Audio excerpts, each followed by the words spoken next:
And first at 11, it's Pride Month, and an Horry County transgender man is sharing his story that he says with the hopes of changing laws. Annette, I know that you spoke with him about how he's taking his argument straight to South Carolina lawmakers. That's right, Bob. Rain Jody wants lawmakers to not sympathize with his story, but hear him out about how gender-affirming laws can affect young people. However, some state leaders don't seem to want to hear it at all. It was partially not being able to relate to other girls. Rain Jody is 18 and transgender. I consider myself transmasculine since I was born female, and I don't identify as being female anymore. Jody remembers specifically when these types of feelings started around the age of 13. It wasn't wrong about being insecure about how my body looked. It was, this isn't the body I should be in, period, point blank. A simple haircut started the transition. I cut it and it felt so freeing, and I guess I was just chasing that feeling of freedom because I felt independent. And then it came time to tell his mom, who was supportive from the beginning. It's immediately coming out of the closet. I wasn't going to stay in there, just immediately.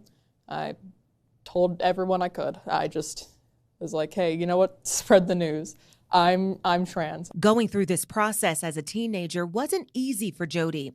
He says it came with a lot of teasing, bullying, and hate. Being asked if I had any surgeries, what parts I had, constantly being berated about my sex. Jody says if laws were in place that allowed him to get hormone treatment or puberty blockers at an early age, the process would have been easier. However, lawmakers like Senator Joshua Kimbrell doesn't agree and says these medical procedures are dangerous for minors. How much more serious is a decision to change one's gender, in many cases in ways that's irreparable and irreversible? Senator Kimbrell currently sponsors 2 bills aimed toward gender reassigning practices. The first allows South Carolinians to change their gender on their birth certificate from male to female or vice versa, but does not allow someone to list as non-binary. The second prohibits gender transition procedures for minors. Look, there's a lot of decisions in society that we do not let people under the age of 18 make. You cannot buy cigarettes. You cannot buy a beer. You cannot join the military. You cannot vote.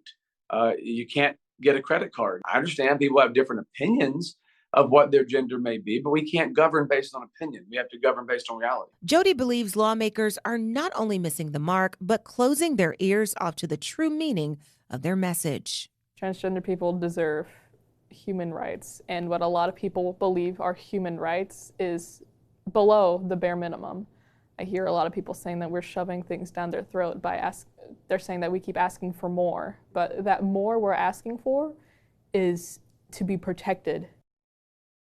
Last year, MUSC in Charleston had a transgender pediatric clinic that was funded by the state, but that clinic has since been shut down. The gender bills we talked about in this story could be introduced on the Senate floor as early as next year. We'll keep you posted on their progress. Bob.